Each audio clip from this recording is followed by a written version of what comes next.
The Antitrust Law Section's 73rd Annual Spring Meeting starts on April 2nd, 2025 in Washington, D.C. The spring meeting is the largest gathering of competition, consumer protection, and data privacy professionals from around the world. Take advantage of the early bird registration discount through February 5th, 2025. For details and registration information, search 2025 Antitrust Spring Meeting or contact AT Registrar at americanbar.org.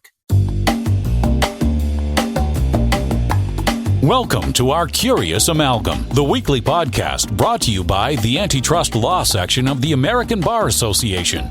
Our Curious Amalgam explores the fascinating and increasingly overlapping world of competition, consumer protection, data protection, and privacy law. Each week, we bring you leading global experts on the most compelling issues of the day. Enjoy the show.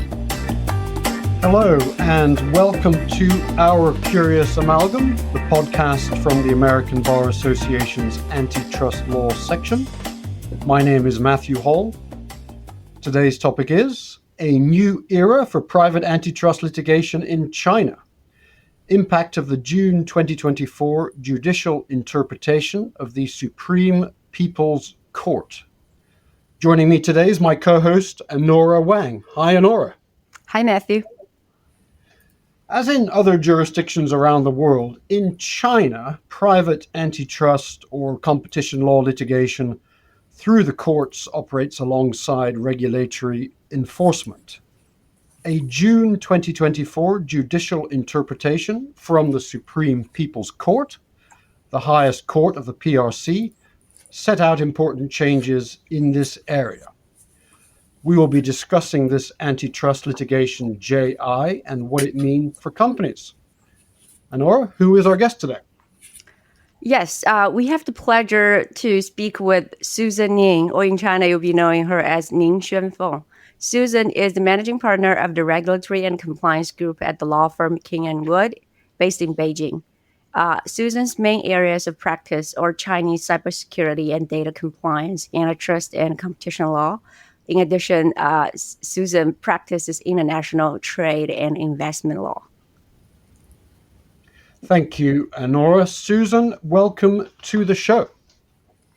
Hello, Matthew. Hello, Anora. It's a great pleasure and honor to be your guest on this interview. Well, thank you for joining us. Just as background, can we please start by considering what a judicial interpretation is and how this judicial interpretation relates to the legal provisions here, in particular the anti-monopoly law of China and a 2012 judicial interpretation in the area. We all know that in China, the legal system is composed of the law, regulations, and etc. But the judicial interpretation by the Supreme People's Court has provided the guidance how the law shall be interpreted. And when the case is adjudicated in the court, how the application of relevant clauses in the law in particular cases be. And this interpretation will have the same validity as the law itself. Coming to AML, anti-monopoly law in China, we all know that it was enacted in 2008. And it provides guidance and the provisions regarding horizontal monopoly agreement, vertical monopoly agreement, abuse of market dominance, merger control, and also anti-administrative monopolies behavior. And the law itself has been amended in 2022.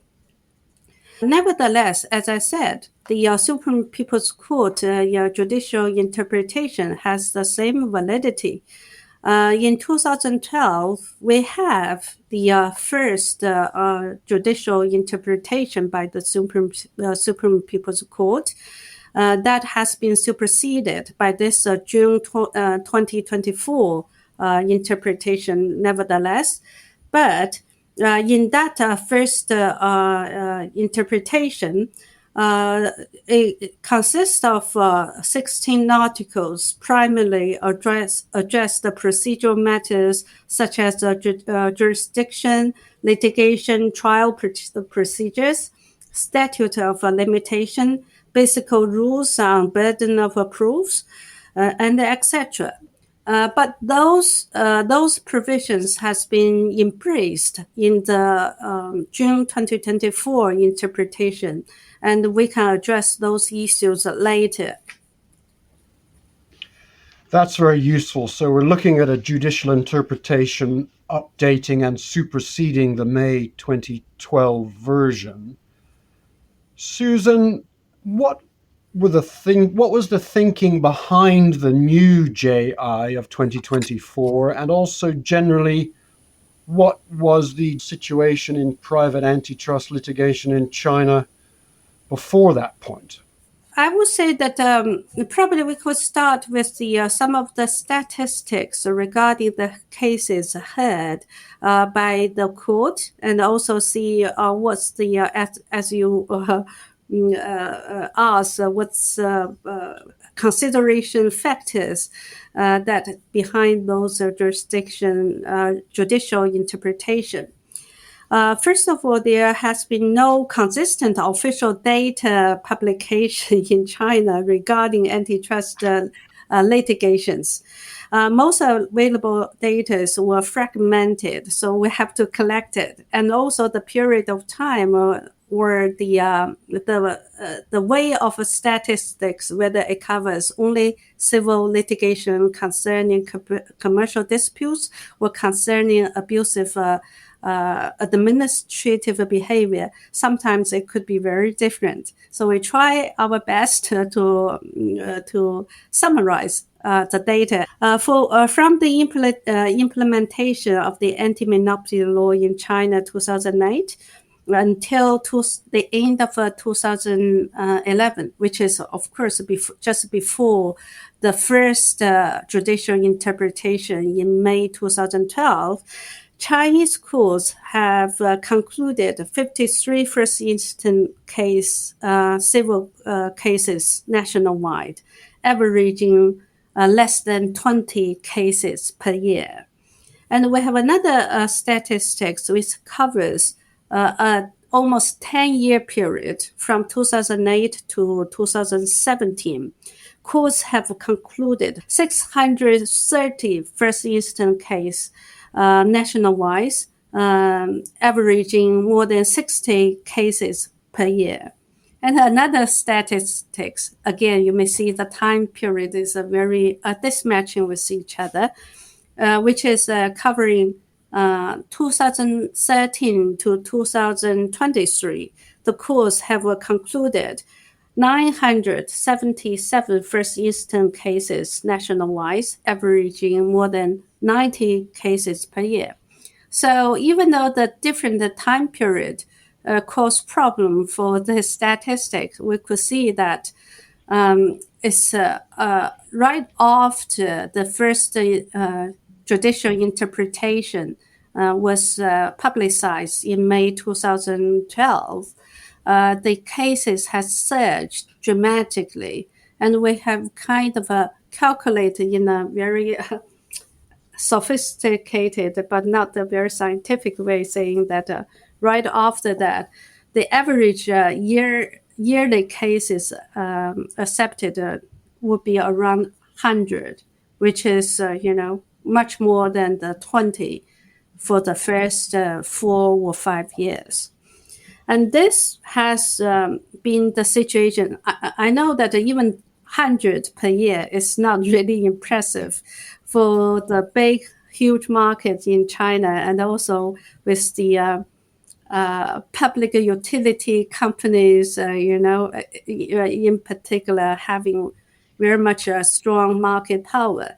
But still, it's a progress for China. And the factors contributing the issuance of the judicial interpretation, we know that there is an update of the judicial interpretation. The that was in 2020, where the Supreme People's Court has issued its second judicial interpretation, but that only covers a few minor issues concerning the procedure issues, such as introduce the IP court to be possibly the first instance course for the court for anti-monopoly law case, first instance court. So that's why we also have to look at the batches, actually 6 in total batches of Supreme People's Court's collection of representative cases by the Supreme People's Court. And that covers 37 cases in the 6 batches. We could see that the court system has accumulated gradually, step by step, over the 16 years of history, short history, I would call, of the practice of the anti-monopoly law, and has really built up their confidence in hearing more and more cases with different types, so that in this new judicial interpretation of June 2024, you could see that there are more issues particularly tackled as technical issues by the Supreme People's Court. We can address in more details later, which could be not imaginable in the first couple of years. And we also have to see that the national policy or public policies could be also a driving force for either issuing the representative case in different batches, or the issuance of this 2024 judicial interpretation. For example, in 2020, we have the China's Central Economic Work Conference, which is the highest level of annual economic meeting held by the State Council. It clearly stated it should strengthen antitrust efforts and prevent disorderly expansion of capital. And it was the first time such a goal has been listed as one of the key tasks in China's economic work. So short after, in 2021, the SPC has publicized the second batch of the representative case. The first batch was actually in 2017. That was, 10 years after the law is enacted, but, just in 4 years' time, it issued the second batch. And of course, in 2022, we have amended the law itself for the first time in 14 years. Again, in 2022, October, we have the 20th National People's Congress, and its report. It emphasized to strengthen antitrust and anti-unfair competition, and to break down local protectionism and administrative monopoly. Subsequently, in 2022, in November, the Supreme People's Court published the third batch. As I said, it's more like a frequent now. The third batch of the representative antitrust cases, and has continued this practice of publishing one batch of cases per year ever since.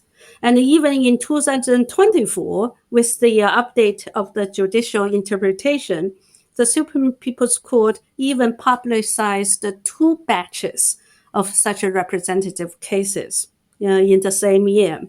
So I believe that these examples clearly demonstrate that the latest update to the judicial interpretation should be evident to show that public policy is also one of the driving forces for its issue. That's very useful, Susan. So what I take away from that is that there are three broad areas pushing this JI. One is experience in the courts, including all of these batches that you refer to.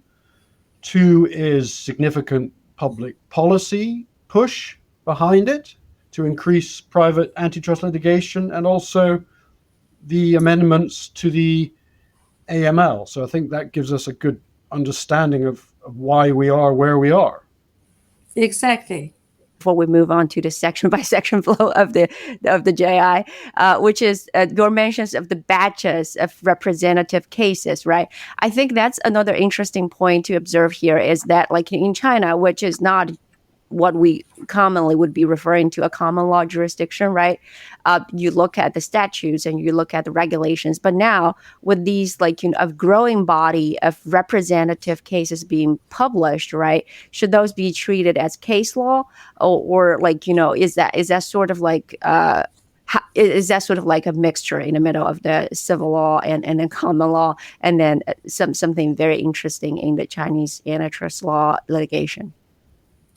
The representative cases system is designed to periodically or irregularly publicize landmark cases in specific areas to guide the courts nationwide on how to handle similar cases. So I will call it, you may call it a case law, but yeah. I would think that this is the case law more on how to apply the law to a particular situation in a particular case. So it's more than interpretation, it's more of a guidance than interpretation of the law itself. Now let's actually dive into the section by section walkthrough of the June 2024 judicial interpretation. And Susan, would trouble you to cover each section with just maybe one or two key areas or update that you want to highlight for those sections? For the 5 substantial sectors, we start with the procedural issues. First of all, in its Article 3, it clarifies that an arbitration agreement in a contract cannot preclude courts from accepting antitrust litigation. And this is consistent with the previous judicial practice. This is very important. You can't just, exclude the court jurisdiction because you have an arbitration clause in your contract. And Article 10 specifies that if an antitrust enforcement agency has already a valid decision for monopolist behavior, then the facts so determined in the decision are presumed to be true, and the plaintiff doesn't have to provide further evidence, of course, unless there are adverse, evidence so provided by the defendant. This provision paves the way for follow-on litigation by plaintiffs. In previous judicial practice, local courts did not have a consistent approach in this scenario, and they may accept the factual determinations by the administrative agencies, but may not as well. So the new judicial interpretation has now clarified this point, and this is very important. Regarding the market definition, we could see that Article 14 clarified that even though market shall be still defined and the relevant evidence shall be still provided, but plaintiffs may not be required to provide evidence for market definition in abusive cases if the plaintiff can directly prove that the defendant possess significant market power and have a market dominance, or that the behavior has anti-competitive effects. But of course, I pinpoint the points in a very abrupt way. We have also certain conditions, but I just don't want to go to that much in detail. And also, Article 15 to 17 provide clarification on the methods for defining the relevant market, including demand substitution, supply substitution, and the hypothetical monopolist test, as well as outlining the need to determine whether to define the market as a unilateral, multi-sided, or overall market in the case of a platform economy. This is the first time that the Supreme People's Court has introduced these methods for market definition in the form of a judicial interpretation, though these methods have already largely accepted and used in practice. Regarding the sector concerning concept of a monopolist agreement, we could see that this section contains many important updates, including changes in the assessment of a concerted behavior and the identification of competitors, pay for delay, the defendant's burden of proof for the non-anti-competitive effects of RPM, methods for evaluating the competitive effects of RPM, identification of agency agreement, the identification and the responsibility of organizers or facilitators for monopolist agreement, and the way defendant has claimed exemptions. For the abuse part, this section also includes many updates, but it's not many creative parts. It's more a summary of the previous practice in both administrative cases or court cases. The updates could concern methods of determining market dominance, the specific criteria for identification of various forms of abusive behavior. But most of the updates, again, is a summary of the practice that has been widely accepted. One breakthrough in this section is Article 29, that clarifies if the plaintiff has directly proved that the defendant has maintained price above competitive market levels, reduced the product quality without significant consumer loss, or sustained a market share clearly exceeding that of other competitors for an extended period of time, and the relevant market lacks significant competition, innovation, or new entrants, then the defendant may be primarily deemed to hold market dominance. This approach effectively allows plaintiffs to directly demonstrate the defendant's market power, bypassing the traditional reliance on market shares as a primary method. Of course, again, if the adverse evidence may show otherwise, then case will not be the same.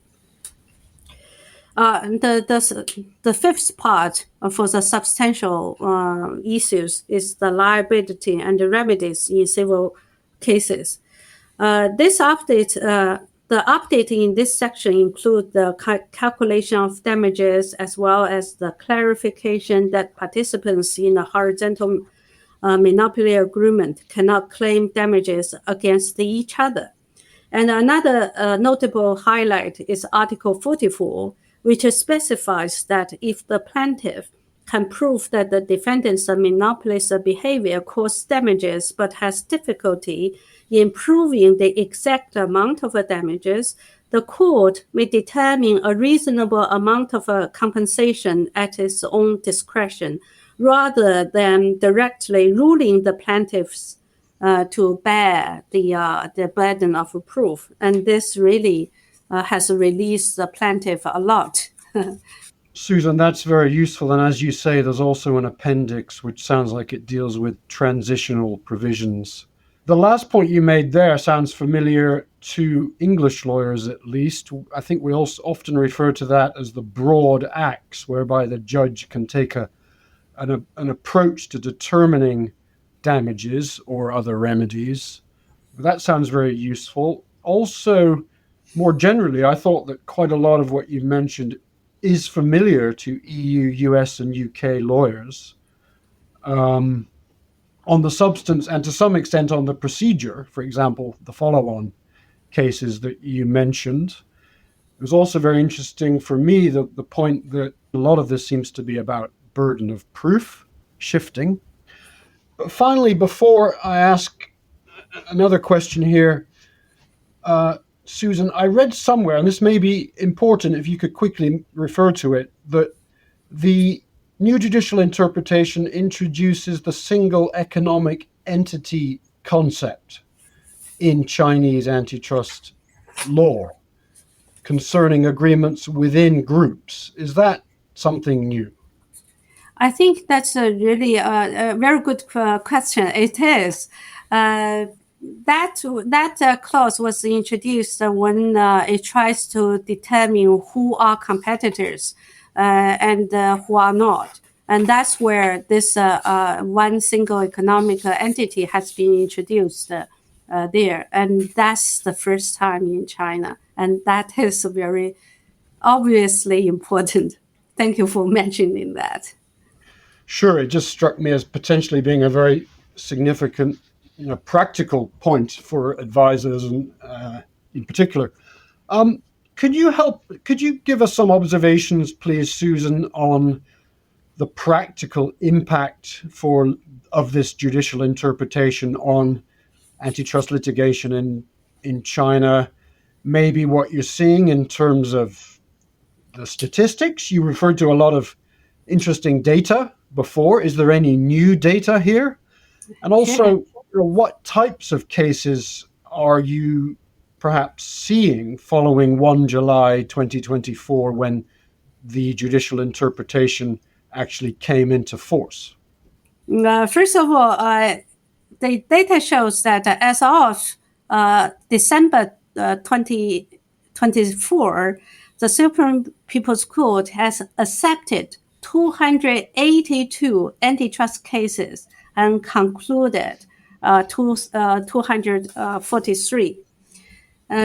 And of course, in 2024 August, we also have a statistics as a comparison. In that statistics, we have 253 cases accepted by the Supreme People's Court and concluded 191 out of it. So, of course, this statistics covers both the civil litigation as well as the administrative abusive behavior cases.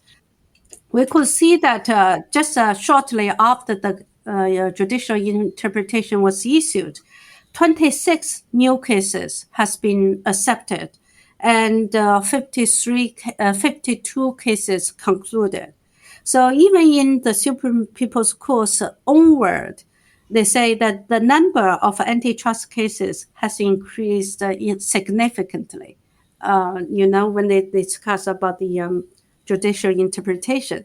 So probably this statistics could give some indication of how important, at least in the view of the Supreme People's Court, how important it is.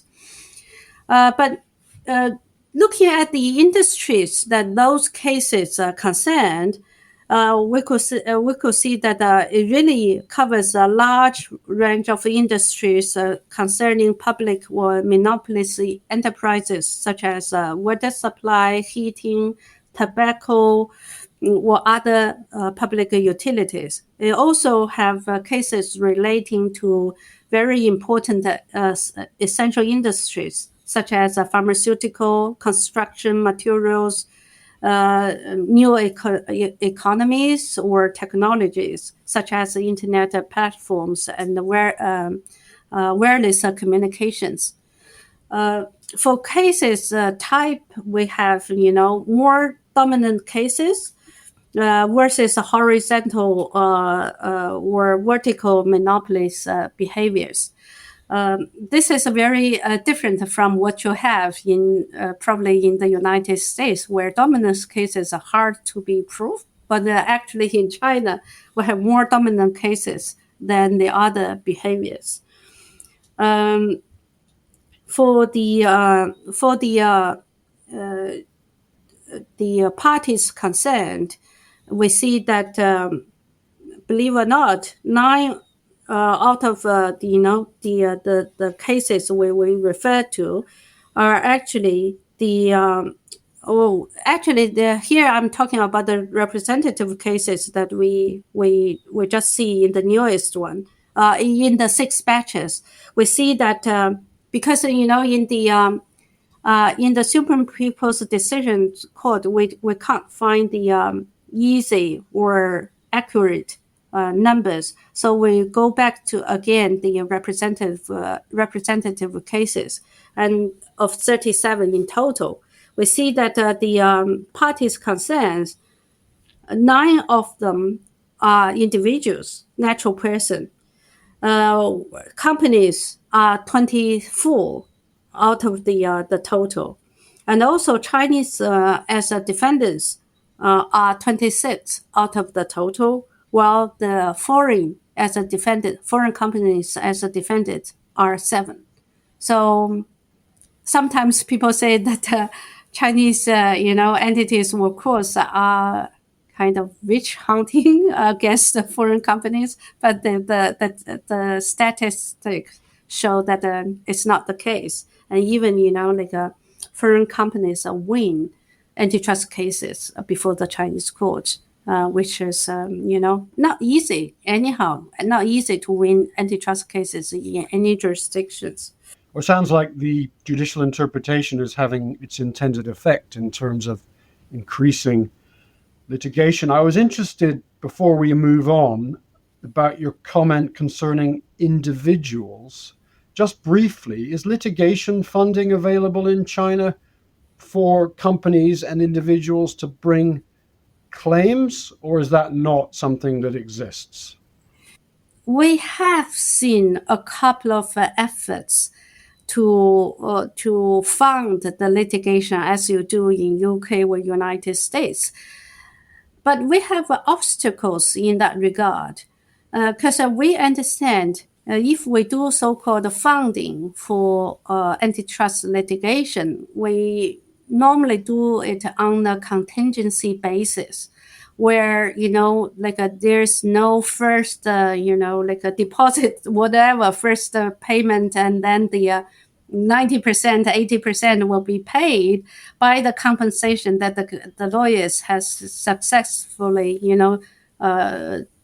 claimed against the defendant, But first of all, for the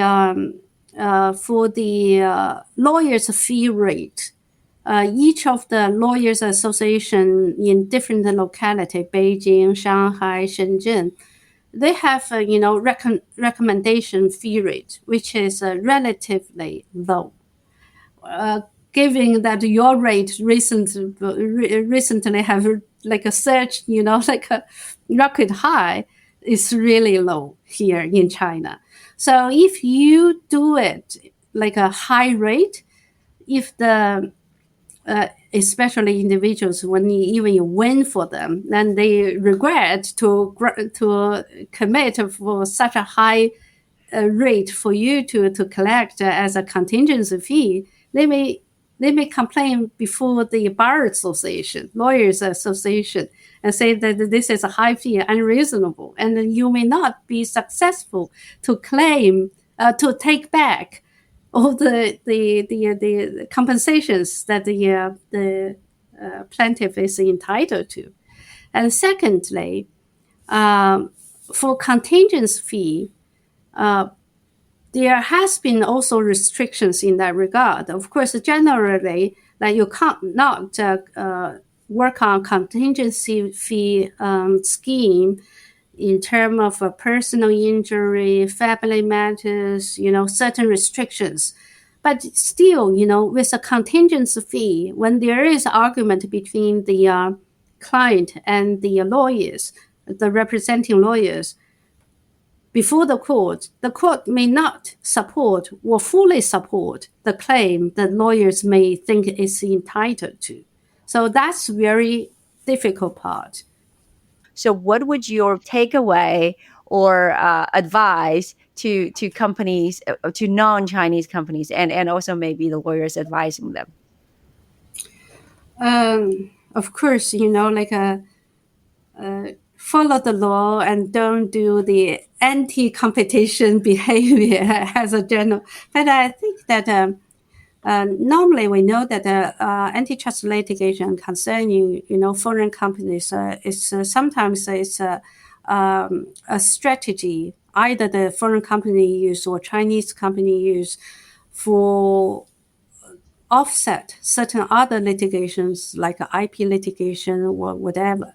So I think that first of all, the compliance program and implementation throughout the company, no matter it's a multinational company or China established subsidiaries, you should have a good compliance program within the company, and also the regular check audit of such a compliance internally. Of course, the firewall and also alarming system for report internally, all these should be well established. Second, when there are disputes arise with China counterparts, you may have a good strategy. Not only by the U.S. law firms, but also Chinese law firms, looking not only that litigation part, but also other parts of the daily compliance or other possible, administrative litigation or, IP litigation as a whole, as an overall strategy planning, so that, you could cover every corner of the matter rather than missing parts.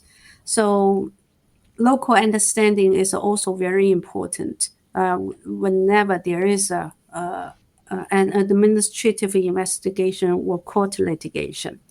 And also, I think settlement again may not be preferred for some of the severe fierce confrontation.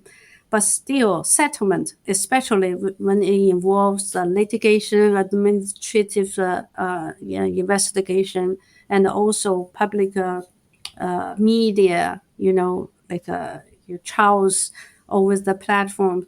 And so settlement could be also an option when you try to settle all the litigation. Let's move on to some more personal questions so people would know you a little better, other than a very good antitrust practitioner. So could you tell us something about you that people would not know if they have just known you professionally? So look at the painting on my back on the wall. That's my painting. I painted. For people who are listening to this, you're missing out a view of a great painting that, and you said you painted it? Susan, I painted. It's a Chinese painting, 国画. Okay, so brushworks. So that's yes. That's wow, very talented. Are you professionally trained as a painter? No, I was trained when I was small, but I didn't continue it. Susan, can you give some quick advice to young professionals or students who are interested in following your type of work?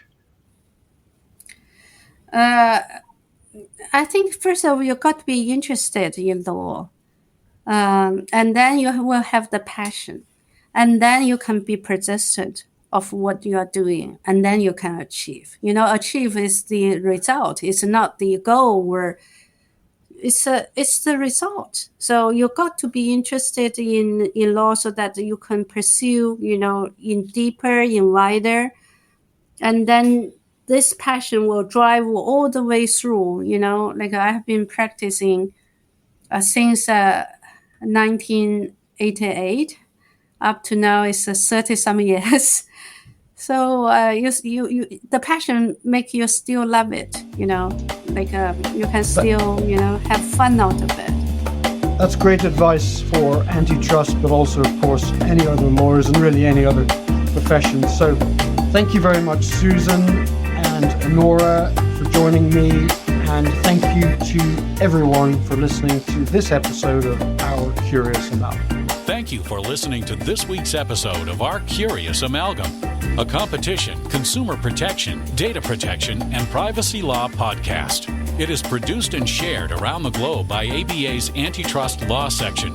The opinions expressed by the participants in this podcast are their own and do not necessarily represent their employer or other organizations. If you like what you heard or would like to become a member of the American Bar Association, please check out what the Antitrust section has to offer at ambar.org/antitrust. You can learn more about our podcast at ourcuriousamalgam.com. If you have comments, suggestions, or podcast ideas, please reach out to us at podcast@ourcuriousamalgam.com. Until next time, thank you for listening.